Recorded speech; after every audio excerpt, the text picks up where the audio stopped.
The first emergency call I ever made in my life was to my mother, and the last emergency call she would ever make in hers was to me. That isn't an accident. That isn't luck.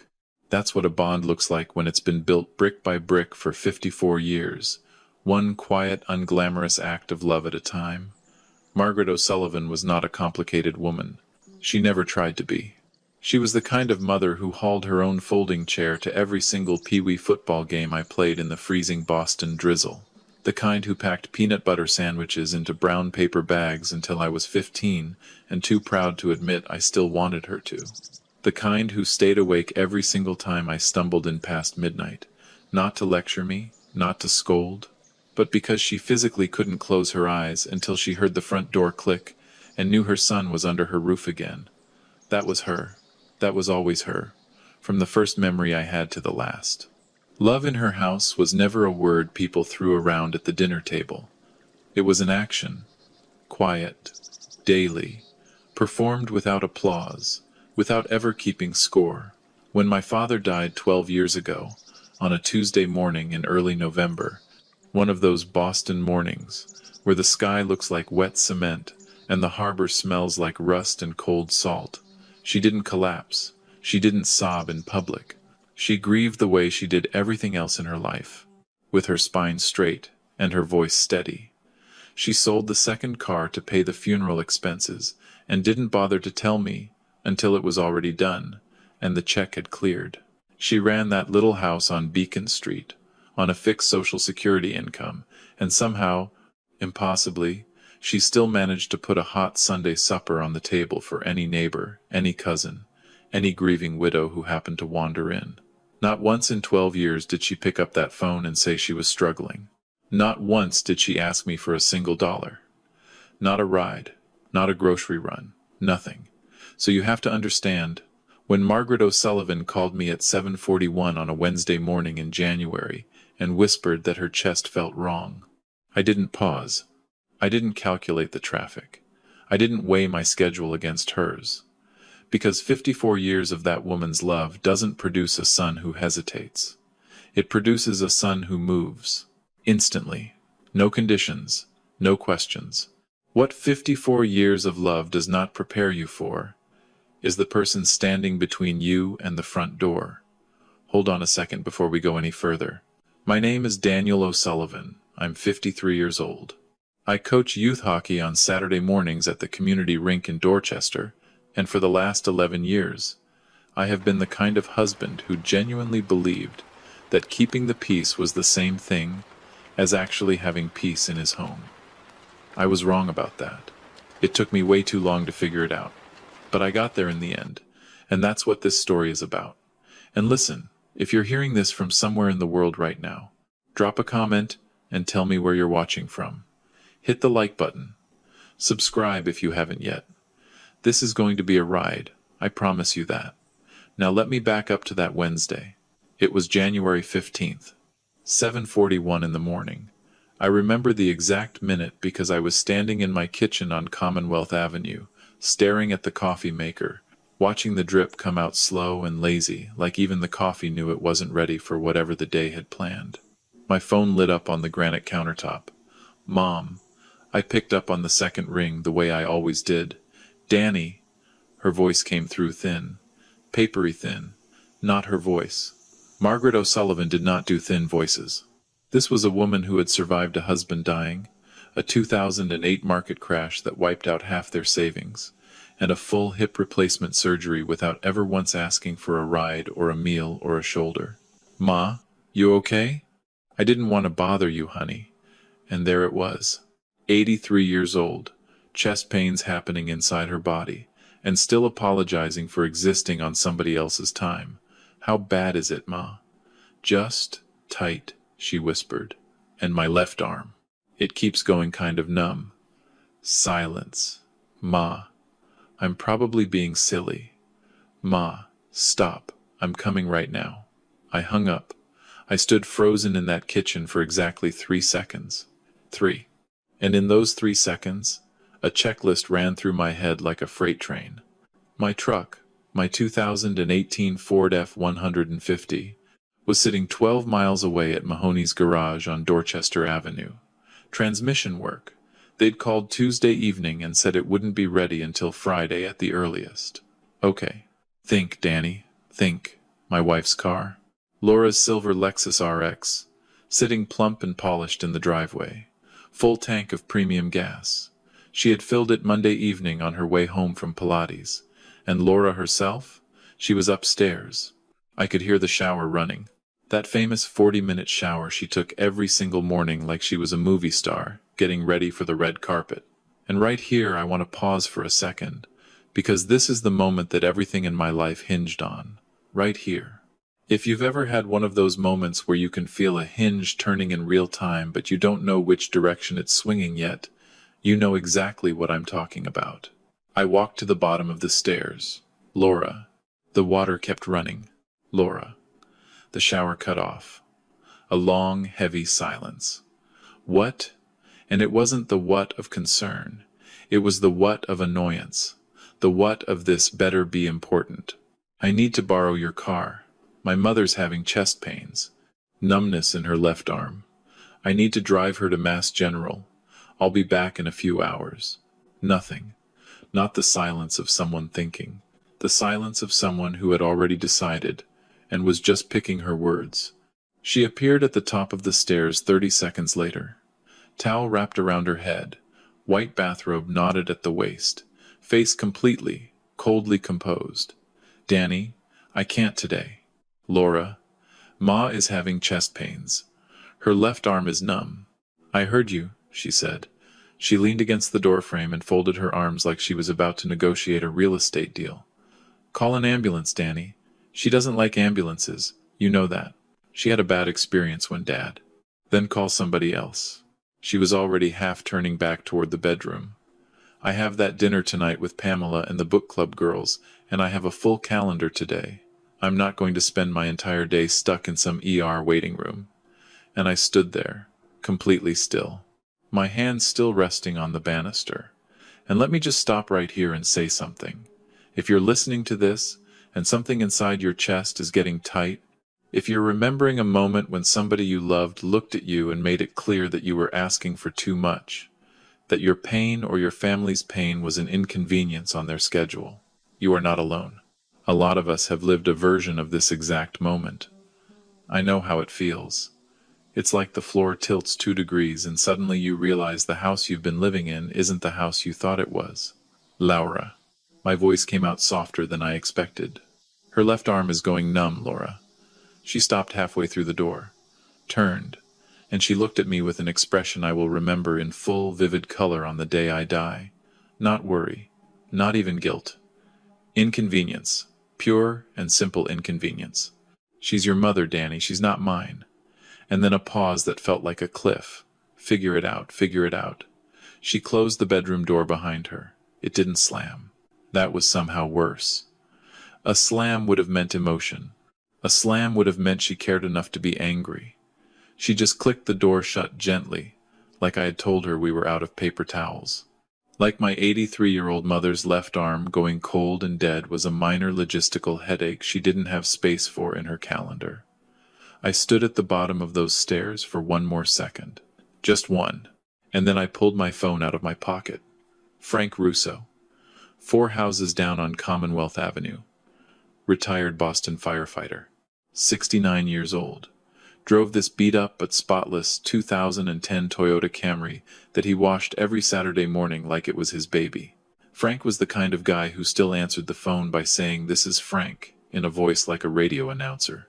He'd known my mother for 23 years. He had carried a pall at my father's funeral. First row, left side. He picked up before the second ring finished. "Danny, what's happening, brother?" "Frank. I need a favor. Ma's having chest pains. Numbness down her left arm. My truck's at Mahoney's. Laura's car isn't available. Can you take us to Mass General?" Silence for exactly 0 seconds. "I'll be in your driveway in 4 minutes, pal." That was it. No questions. No conditions. No dinner reservations to rearrange. 4 minutes. And let me say this. If you are lucky enough in this life to have a Frank Russo on your street, A neighbor who picks up on the first ring and says yes before you finish the question. You hold on to that person tighter than you hold on to family members by blood, because blood will sometimes disappoint you. But the people who show up, they are your real family. I called Ma back immediately. Ma, I'm on my way. Frank is driving us. You don't need to do a thing. Just unlock your front door, sit down on the couch and breathe. Danny, I hate being a bother. Ma, sit down. A little laugh. Weak, but real. Okay, baby. Frank pulled up in 3 minutes and 28 seconds. I counted everyone. The drive from my mother's house on Beacon Street to Mass General Hospital on Fruit Street took 11 minutes with the lights. Ma sat in the back seat with me, her tiny hand wrapped inside both of mine, wearing her good blue wool coat like she was going to a Sunday Mass, because that's the kind of woman she was. If you were going to the hospital, you dressed with respect. She kept apologizing the entire way. Frank, I feel just awful pulling you away from your morning. Margie, please. I was doing the crossword and losing. You saved me from humiliation. She actually laughed. An 83-year-old woman with a cardiac event happening inside her chest laughed. And I looked out the window at the Boston morning going by. The brick brownstones, the cold gray Charles River in the distance, the smoke coming up from the steam vents in the street. And I felt two things at exactly the same time. Gratitude for Frank. And something else. Something colder and quieter and deeper underneath that was starting to harden around Laura's name. I didn't examine it yet. I just let it sit there. I would come back to it. Mass General was busy for a Wednesday morning. We checked into the ER at 8:28. A nurse named Yolanda, strong arms, no-nonsense eyes, the kind of woman who had seen every possible shade of human crisis and wasn't rattled by a single one of them, got Ma into a room in under 15 minutes. The doctor on call was a tall, quiet man named Dr. Peter Chen. Round glasses, careful hands. He didn't rush his words, which I appreciated more than I can say. Mrs. O'Sullivan, he said, I want to run an EKG, check your cardiac enzymes, do some blood work. At your age, with these symptoms, we absolutely do not take chances. Ma looked over at me. Her eyes asked me a question she didn't want to say out loud. Should I be scared, Danny? Ma, I said, you do exactly what the doctor tells you to do. She nodded. And then she reached up with her thin, spotted hand and cupped my cheek. You came, she whispered. And the way she said it, like she had not been entirely sure that I would, nearly unraveled me right there in that hospital room. Ma, I said, I will always come. I will always come. She patted my cheek twice with those hands that had packed 1,000 brown bag lunches, closed her eyes, and lay back. I sat in that waiting room for 2 hours and 35 minutes. Hard plastic chair, fluorescent lights buzzing, a TV mounted up in the corner playing some morning talk show on mute. I drank the worst coffee of my adult life from a machine near the elevators, and I didn't taste one single sip. And here's the part that still catches in my throat. Laura did not text me. Not once. Not even a, hey, let me know how she is. Not even a question mark. At 11:02, Dr. Chen came through the double doors to find me. Mr. O'Sullivan, your mother experienced what we classify as a mild cardiac event, not a full heart attack. Her body was warning her. We want to keep her overnight for monitoring, adjust some medications, run a stress test in the morning. But she's stable. Stable. Stable. The word landed in my chest like a piece of good news dropped from the sky. He smiled just slightly. She's also asking if there's cable television in her room. I actually laughed. In that moment, I actually laughed. That's her, I said. Give us 20 minutes to get her settled. I sat back down and put my elbows on my knees and stared at the green hospital floor tile. Figure it out. That's what Laura had said. Figure it out. While she dried her hair. While she drove to Newbury Street for her lunch with the book club ladies. While she sipped white wine and passed the bread basket across a candlelit table. While my mother's heart sent out distress signals in a hospital bed. Figure it out. I had figured it out. All right. I pulled out my phone and called Frank, who had stayed parked in the Mass General lot the entire morning like the man he was. She's stable, Frank. Thank God, brother. He meant it. Frank, thank you for Danny. His voice got firm but gentle. Stop thanking me. That's what people do. And I let those 3 words sit in the cold air of that waiting room. That's what people do. And I thought, well, some people do. I stayed with Ma until a little after 4. We watched half a game show together, this time with the sound on, and she beat me twice at a made-up word game she invented on the spot, using hospital supplies and New England town names. She was sharper on her worst day than I was on my best. Always had been. At 3:48, right before I kissed her forehead and left, she reached up and took my hand again. Daniel. Her voice had shifted. The thin, papery voice from the morning was gone. This was her other voice. The one she used when something serious was coming. Yeah, Ma. Laura didn't come. It wasn't a question. I didn't answer right away. She had dinner plans, I said. Daniel. Just the name. That was all. She didn't need more. I looked at her. 83 years old. Blue coat folded with military precision over the chair beside her, eyes clear as river water. She went to dinner, Ma. I said it quietly. With her friends. The words dropped into that hospital room like stones into a deep, still well. Ma didn't gasp. She didn't raise her voice. She didn't say a single word about Laura O'Sullivan. She just nodded slowly, turned her head toward the window, and watched the late Boston afternoon light fall gold and tired across the Charles River. She didn't speak again, but I saw something move across her face. Something quiet, something deliberate, something that looked a whole lot like a decision being made, right there in front of me. I kissed her forehead at 4:01. I walked out of Mass General into the freezing Massachusetts air. Frank was waiting at the curb. We drove back down Storrow Drive in comfortable silence. And somewhere along the way, with the bare oak trees going by and the wind pushing dead leaves across the road like the world was shedding something it didn't need anymore, I realized I wasn't angry at Laura. I was done. And let me tell you something from my own experience here, because I've thought about this moment 1,000 times since. Anger is a loud, hot, messy emotion. Anger makes noise. Anger slams doors. But being done? Being done is silent. Being done is cold and clear and organized. Being done is what happens after anger has burned through everything it had to burn. And when you reach being done with somebody, you don't come back from it. Not really. If you're listening to this right now, and something in your own life just flickered at those words, I want you to sit with that feeling for a second. Don't push it away. Sometimes the most honest feeling you have is the one you've been avoiding for years. If you're still with me, do me one small favor right now. Hit that subscribe button. It's free, it takes 2 seconds, and it genuinely means everything to those of us telling these stories. Drop a comment with where you're watching from, and what time it is. I love reading where these stories are landing in the world. All right. Some people spend their entire lives making withdrawals from a relationship they never once bothered to put a deposit into. Laura had been overdrawn for years.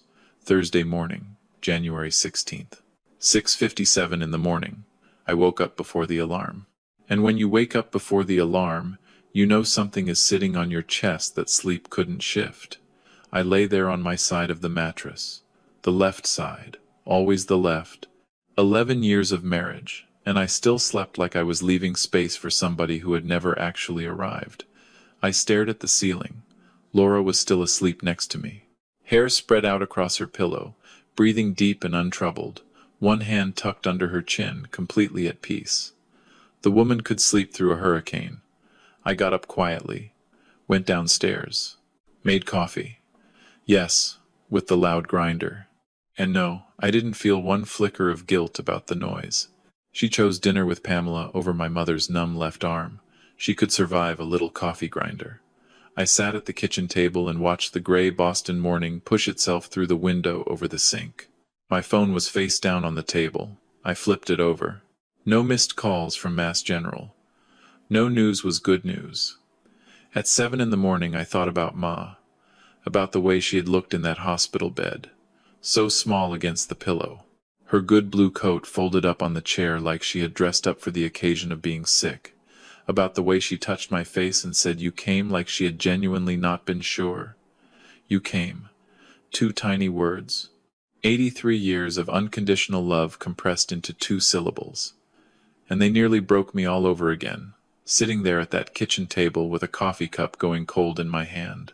She had always come for me, every single time, every birthday, every broken arm, every speech in school, every bad decision, every heartbreak, without a question, without a condition. The very, very least I could do was come for her. I was on my 2nd cup when I heard Laura on the stairs.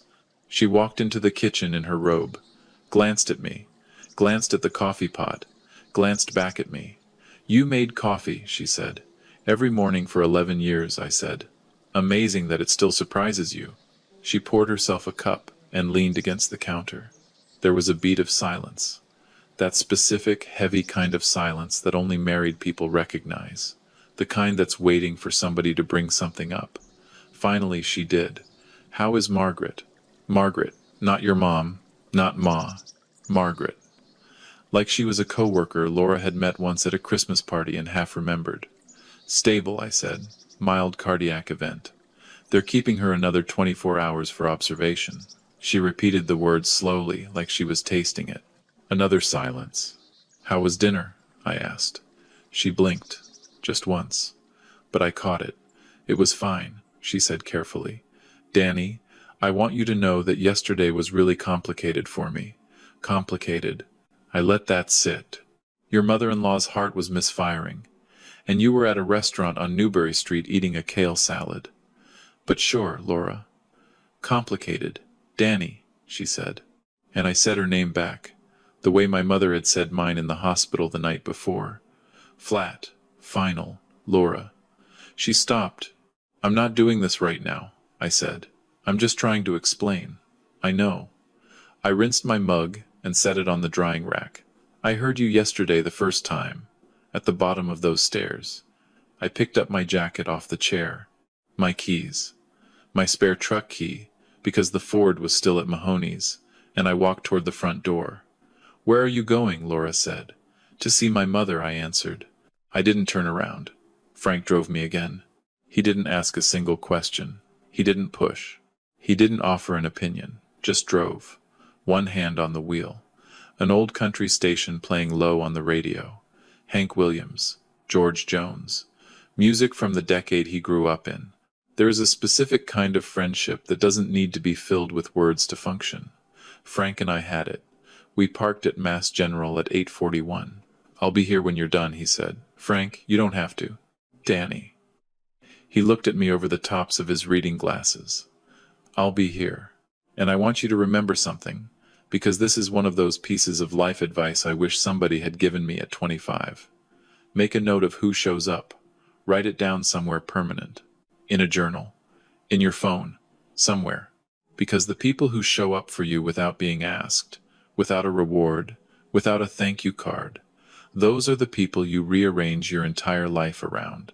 Those are the ones worth protecting. Ma was sitting up when I got to her room, color back in her cheeks, thin voice gone completely. She was already wearing her own nightgown, the pale pink one with little lilacs on it, because she had refused the hospital gown on night 1, and honestly, who was going to fight her? She had her reading glasses perched on her nose, and a crossword puzzle book open across her lap. 7 letters, she said without even looking up. The second I stepped through the door. Betray. I stopped in the doorway, stared at her. She peered up at me over the rims of those glasses with the flattest, driest face I have ever seen on a human being. For the crossword, Daniel. I laughed so hard the nurse passing by in the hallway poked her head in to check on us. Perfect, I said, dropping into the chair beside the bed. Perfect. She counted the boxes, wrote it in with her careful handwriting, nodded with deep satisfaction. You always were the smart one, she said. Ma, I'm your only child, still the smart one. We sat like that for a long while. Easy. Quiet. That specific kind of quiet that only exists between 2 people who have loved each other long enough to not need to fill every silence with conversation. She finished 2 more clues. I drank the terrible hospital coffee and didn't complain, because being in that plastic chair, drinking something that tasted like punishment, sitting next to her, was exactly where I wanted to be, where I would always want to be. Then she closed the crossword book, set it on the bedside table, folded her hands carefully in her lap, and here we went. "I want to call Vincent this morning," she said. "Vincent Moretti. Vincent R. Moretti, Esquire. Attorney at law, Suffolk County, 33 years in practice. Italian-American guy from the North End. He had handled my father's estate when he passed. He had drafted my mother's will 6 years ago. Sharp man, methodical. The kind of lawyer who listened twice as much as he talked, which in my experience is a rare and beautiful thing. I kept my voice very level. "Okay, I've been thinking," she said. "Since last night. Ma, you don't have to. Daniel Joseph O'Sullivan. Full name. All three. I had not heard all three of those names strung together since I was 16, and came home an hour and 10 minutes past curfew on a Saturday night in 1989. Do not finish that sentence." I closed my mouth. She looked at me with those clear, steady, watercolored eyes. The Boston morning light was coming through the window behind her, soft gray with just a hint of gold breaking through at the edges, and in that light she looked younger somehow. Or maybe she looked exactly like the woman she had always been, exactly like the Margaret O'Sullivan who had packed my lunch and sat up waiting for me, and sold a car in silence, and made Sunday roast beef for 35 years on Beacon Street. My mother, the most constant, stable, unwavering thing in my entire life. "I have worked my whole life, Daniel," she said. "Your father and I, we scrimped and we saved and we went without some more so that what we built would mean something, so it would land somewhere it mattered." A pause. "With people who showed up." I said nothing. I just listened. "Laura didn't show up, Daniel." "I know, Ma. Not just yesterday." She picked up the crossword book, not to work on it, just to hold something. "Not at your father's repast after the funeral. Not when I had that hip replacement in 2019, and needed rides 3 times a week to physical therapy for 6 weeks. Not Christmas Eve 2 years ago when I had the flu and you had to leave your own house to come bring me soup." She looked up. "And not yesterday, when my heart was failing. She went to dinner." Each one of those examples landed like a pebble, dropped into deep, still water, slow ripples, sinking, and every single one of them was true. Every single one of them I had silently excused for Laura, year after year after year. "I'm not angry, Daniel," she said, and the truly remarkable thing was, she wasn't. Her voice was even, calm, steady as a hand on a Bible. "I'm just being accurate." She reached for her phone on the bedside table, unfolded a tiny piece of paper that had been tucked inside her glasses case. A phone number written in her neat, slightly shaky handwriting. Vincent Moretti, direct line. She had come prepared. My mother did not make impulsive decisions. Not ever. This had been building inside her for a lot longer than one hospital stay. "You want me to step out?" I asked. She considered it for a moment, then shook her head. "No, stay." And just that one word, stay. Everything inside me went still and deeply, wordlessly grateful. She dialed at 9:23 in the morning. He picked up on the second ring. "Vincent Moretti." "Vincent, it's Margaret O'Sullivan. I hope I'm not catching you too early." His voice warmed right up. "Mrs. O'Sullivan. Never too early for you. How are you? I'm calling you from Mass General, actually." Pause on his end. "I'm sorry to hear that. Is it serious?" "Serious enough to make me think very clearly," she said. And even there, even in a hospital bed, in a nightgown, the morning after a cardiac event, there was this extraordinary dignity in her voice. The kind of grace that cannot be faked. The kind that is built over 83 years of doing the right thing quietly, even when it costs you. "Vincent, I need to update my documents, my will specifically." Silence on his end. Professional silence. Absorbing, not stalling. "Of course, Mrs. O'Sullivan. Would you like me to come to the hospital?" "Today, if possible," she said. "I have very specific changes in mind. I can be there by 2 this afternoon." "Perfect." And she glanced over at me. "My son will be present. Of course. I'll see you at 2. She hung up, set the phone down, picked up her crossword book again. Just like that, like she had not just altered the entire trajectory of my life. Like she had not just loved me in the deepest, most permanent, most legally binding way a mother can love a son. I sat there for a long moment, throat tight, eyes barely holding. "Ma," I said quietly, "you don't have to do this for me." She didn't look up from the crossword. "I'm not doing it for you, Daniel." She filled in a letter, deliberate, calm. "I'm doing it because I have earned the right to decide where my life's work goes. And I have decided." She looked up over those reading glasses. "Any other questions?" I had approximately 46. I asked exactly 0. "No, ma'am." "Good." She went back to her puzzle. "Now go find me something edible in that cafeteria. Whatever they keep bringing me on that tray tastes like a decision someone made that they immediately regretted." And for one full second, I just stared at her. This tiny, sharp, magnificent woman, in her own flowered nightgown, in a Boston hospital room, filling in crossword answers like the world owed her nothing, and she owed it everything. And I thought to myself, I have spent 53 years trying to be worthy of her. I hope I'm getting close. Vincent Moretti arrived at 1:57 in the afternoon. Charcoal gray suit, black leather briefcase, silver hair, close cropped. He shook my hand with real firmness, nodded at me the way one man acknowledges another when they both understand the weight of a room, and sat down across from my mother with a yellow legal pad and a Mont Blanc pen that probably cost more than my truck's transmission. I sat in the corner, silent, still, a witness. The conversation between them lasted 43 minutes. I'm not going to put every word of it in here. Some things deserve their privacy. But I will tell you this much. By the time Vincent Moretti clicked that pen closed and slid the legal pad back into his briefcase, the document that Laura O'Sullivan had been silently, quietly, patiently counting on for 11 years of marriage, had been fundamentally, irrevocably, and legally rewritten from top to bottom. The house on Beacon Street, which my mother owned outright, paid off in 2011. Daniel. The Vanguard investment accounts that my father had patiently built over 31 years of working as an electrician. Daniel. The jewelry, the furniture, the antique writing desk from my grandmother, the 1966 Ford Thunderbird, still running, still gleaming, that lived under a canvas cover in her garage, the car my father had spent 5 years restoring with his own hands on weekends, the car that still faintly smelled like his aftershave on warm days when you opened the garage door. Daniel.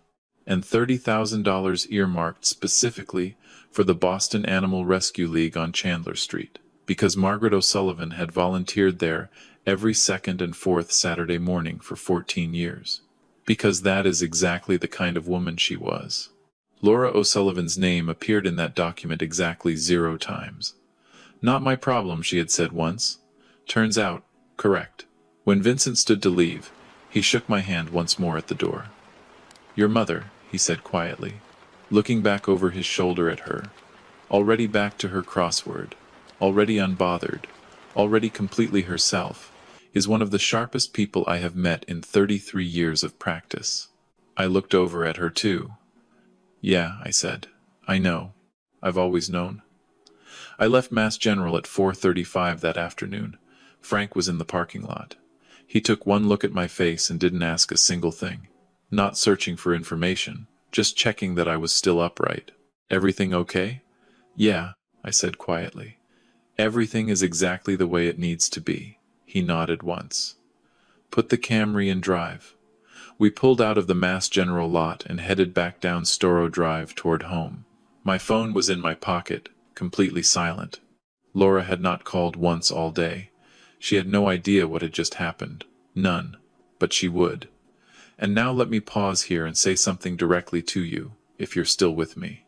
If you are listening to this, and you have ever been the person who has carried an entire relationship on your own back, who has apologized for the other person to your family, who has smoothed over rudeness, who has explained away cruelty, who has told yourself she just doesn't show affection the way my family does, or he's just stressed lately, listen to me.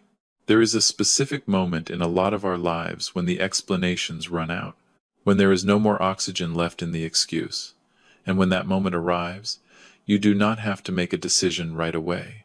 You don't have to blow up your life that same afternoon. But you do have to stop lying to yourself about what you have been living inside of. That's the first step. Friday morning, January 17th, 8:13 in the morning. I was standing at the front counter of Mahoney's garage on Dorchester Avenue when it started. My truck was finally ready. New transmission. Oil change that old Dennis Mahoney threw in for free because our sons had played pee-wee hockey together back in the mid-90s, and that's what neighborhood guys did for each other around here. A brand new set of wiper blades I hadn't even asked for. I was standing at the counter, signing the invoice, when my phone buzzed in my jacket pocket. Laura. I let it ring. Not out of any strategy. Not yet. I just genuinely didn't have anything to say to her. Nothing that would land the way it needed to land. Not yet. I slid the phone back into my pocket. Finished signing. Shook Dennis's hand. Walked out into the cold Boston morning. The air was sharp and clean and completely honest in a way I hadn't noticed in a very long time. I started the truck. Let it warm up. Sat there watching my breath fog up the windshield. Thinking about Ma. About bringing her home to Beacon Street where she belonged. About getting her settled into her kitchen with a pot of tea and her crossword and her dignity fully, completely intact. That was what today was about. Not Laura. Not her phone calls. Not any of it. Today was about bringing my mother home to the house she had earned. My phone buzzed again. Laura, then a third time. A fourth. A fifth. A sixth. Something had happened. She knew. I pulled out of Mahoney's lot and drove to Mass General. Ma was ready when I got there. 8:53 in the morning. Blue wool coat. Small overnight duffel bag packed with military precision. Yolanda the nurse walking beside her. Another nurse behind them with the mandatory discharge wheelchair. Hospital policy. Non-negotiable. Ma had already argued and lost with characteristic Irish grace. She stood up from that wheelchair the instant the automatic doors slid open to the outside world. I can walk to my son's truck under my own power, she announced, to absolutely no one in particular and to everyone within 40 feet. I had a cardiac event, not a personality transplant. Yolanda laughed. A real laugh. Not the professional kind. She took Ma's small hand in both of hers and just held it for a long moment. You take care of yourself, Mrs. O'Sullivan. I always do, honey. And Ma squeezed her hand back. You're a good one, Yolanda. Don't let anybody tell you different. Yolanda pressed her lips together in that way people do when they're fighting tears. Nodded. Stepped back. Even walking out of a hospital, my mother left people better than she had found them. That was just who she was. I held the passenger door of the truck open. She climbed in slowly, carefully, but on her own, which mattered more to her than any pill, any prescription, any instruction on any discharge paper.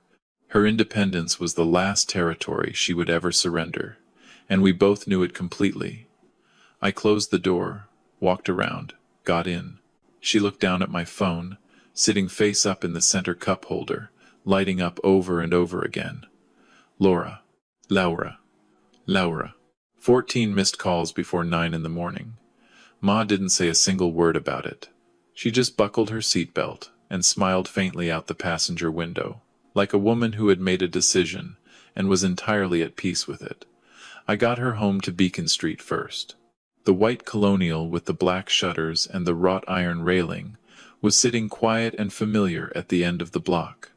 The house where I had learned to ride a bike in the driveway, where I had done my math homework at the kitchen table, where my father had built a life with his own 2 hands, brick by patient brick, and had left it standing firm when he died. The big oak tree in the front yard had dropped almost all its leaves. The porch was swept clean. The welcome mat said hello in faded cursive letters that had been there so long that neither of us had really noticed them in years. But I noticed them today. I got her inside. I made her tea, the specific kind. Chamomile, bag steeped for exactly 4 minutes. A half teaspoon of honey, because she had told me once, decades ago, how she liked it, and I had never once forgotten. I checked the thermostat. I checked the fridge. I walked through each of her new medications from Dr. Chen one by one, reading the labels out loud while she listened, cupping the hot mug in both hands. Daniel, this one is for blood pressure. Twice a day with food. She was watching me from across the small kitchen table. The table where she had made every birthday cake I had ever had. Where she had helped me through algebra when I was 13 and wanted to throw the textbook out the window. Where she had sat the morning after my father died and held my hand without saying a single word. Because some moments in life do not need words. Sit down, she said softly. I sat. She reached across that kitchen table and covered my hand with both of hers. Her hands were small, warm, thin-skinned now, spotted with age. The hands that had packed my lunches, that had buttoned my winter coats, that had waved to me from the bleachers at every single youth hockey game I had ever played through 13 cold New England winters. The hands that had held mine 2 days ago in the back of Frank Russo's Camry on the way to this same hospital. These hands had been showing up for me for 53 years. I need you to hear me, Daniel, she said. I'm listening, Ma. What I did yesterday. The will. I didn't do it to punish Laura. Her eyes were steady, clear, no anger in them, no bitterness. Just the truth, the way she had always delivered truth. Plain, warm, completely unmovable. I did it because it was the right thing to do. Because your father and I built something together, and it belongs with somebody who understands what building something together actually means. She squeezed my hand once. You understand that? I understood it. In my bones. And Daniel, she said, her voice dropping just slightly. Not softer, but more deliberate. I need you to think about your life. Not about the money. Not about any of this. She gestured vaguely at nothing, and at everything. I need you to think about whether you are happy, Daniel. About whether you are loved the way you actually deserve to be loved. She looked at me for a very long moment. Because you have been showing up alone for a very long time, baby. And a man like you, a man who shows up, deserves to have somebody standing right next to him when he does. The kitchen was completely still. Outside on Beacon Street, a car drove past slowly. Somewhere on the block, a dog barked twice and went quiet. The refrigerator hummed. The clock on the wall ticked. Everything she had just said was absolutely true. Every single syllable. My throat tightened. My eyes burned just slightly at the edges. I did not look away from her. Yeah, I said. My voice came out rough and quiet and completely honest. I know, Ma. She nodded once, slowly. Like that was exactly what she had needed to hear. Then she patted the back of my hand twice, the same way she had patted my cheek in the hospital 2 days ago, and let go. Good. She picked up her tea, took a sip, set it down. Now, are you going to answer that phone or not? My phone was buzzing on the wooden table between us. Laura. Call number 31. I looked at it. I looked at Ma. She raised one eyebrow. I picked up the phone, turned it face down against the wood. Let it keep buzzing until it stopped. Not yet, I said. The corner of her mouth moved just barely. Not yet, she repeated softly, like she was tasting the patience in the words. I will check on you tonight, Ma, and tomorrow morning, and every morning after that. She waved a small hand in the air. I know you will. I mean it, Daniel. She looked at me over her glasses, which she had put back on at some point without me noticing. I know you mean it. You have always meant it. I left Beacon Street at 1:14 in the afternoon. I drove home to Commonwealth Avenue, parked the truck in the driveway behind Laura's silver Lexus. Sat there for 1 full minute. I counted every second. 37 missed calls. 37 I went inside. Laura was in the living room, perched on the very edge of the cream-colored couch in her work clothes, both hands wrapped around her phone like it was the only solid thing she had left in the world. She looked up the instant the door opened. Her eyes were raw, sleepless. Something in her face had shifted in a way I had not seen in 11 years of marriage. The careful, composed shell she wore like a second skin had cracked open, and underneath it was something that looked a whole lot like a woman who had spent the last 18 hours slowly, fully realizing exactly what she had done to herself. Good, said something very quiet in the back of my mind. Stay there a while. Daniel, she said, and she stood up immediately. I have been calling you all morning. I know, I said.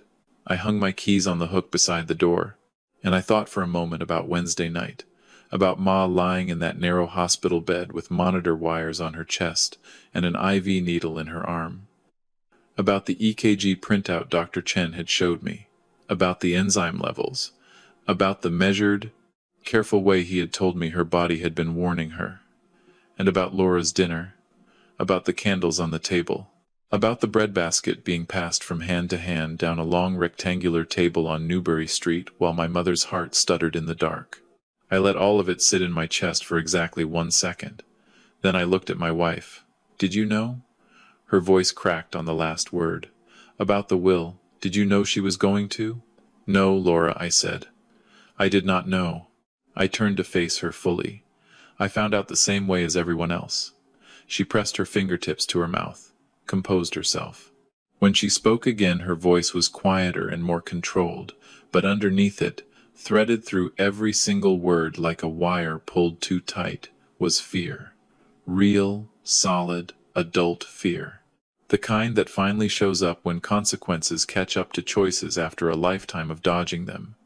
She removed me entirely, Danny.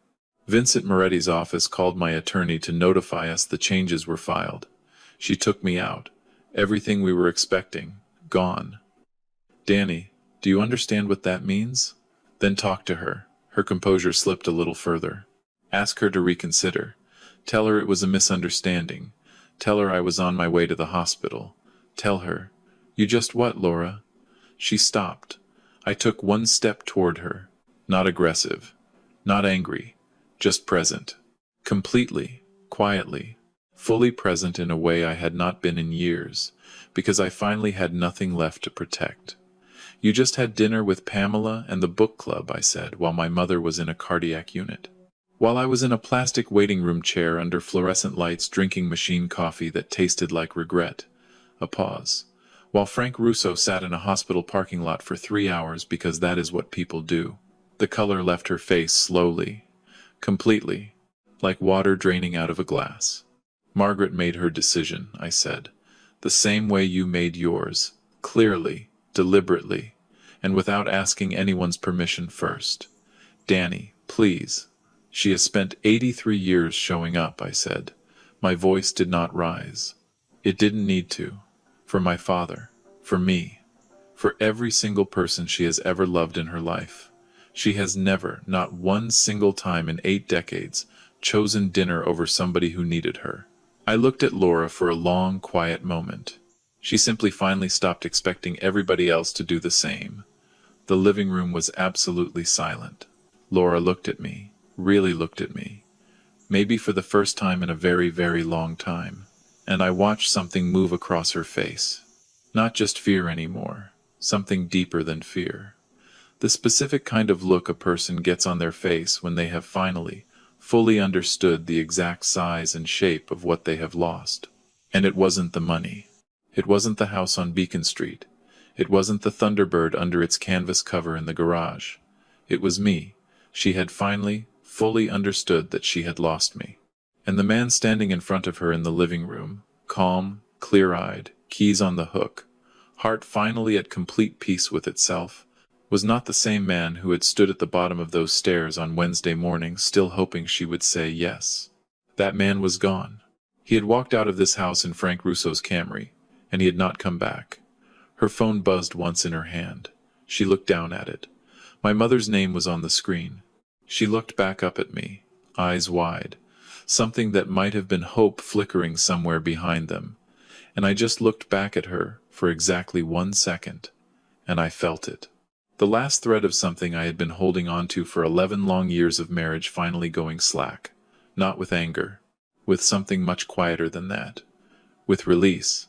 I picked my keys back up off the hook. I'm going to go check on my mother, I said. I opened the front door. The cold Boston air hit me. Clean, honest, completely free. Oh, I said, turning back one final time. Laura was standing in the middle of the living room with her phone in her hand. My mother's name glowing on the screen. 38 calls worth of consequence written into every line on her face. I looked at her for 1 second, and I felt nothing but absolute, cloudless clarity. "You should probably answer that," I said, and I closed the door behind me, and I exhaled. The kind of exhale that comes from somewhere so deep in your chest you didn't even know you had been holding it for years. I stood on that front porch for just a moment. The January air hit my face. Cold, clean, honest. And something settled over me in that moment that I had not felt in years. Clarity, not anger, not bitterness, not the hot panicked rush of a man who finally snapped. Just clarity. The quiet, unmistakable clarity of a man who had finally, after years of telling himself things were fine, after years of smoothing over, after years of swallowing down, after years of sleeping on the left side of a bed leaving room for somebody who had never once moved toward him, finally seen his own life exactly for what it was. I had not been married for 11 years. I had been enduring for 11 years. There is a difference. There is an enormous difference. And standing on that porch in the Boston cold, with my mother's voice still in my ears and Laura's face still burning in my mind, I finally understood that difference all the way through. The hospital did not make me see it.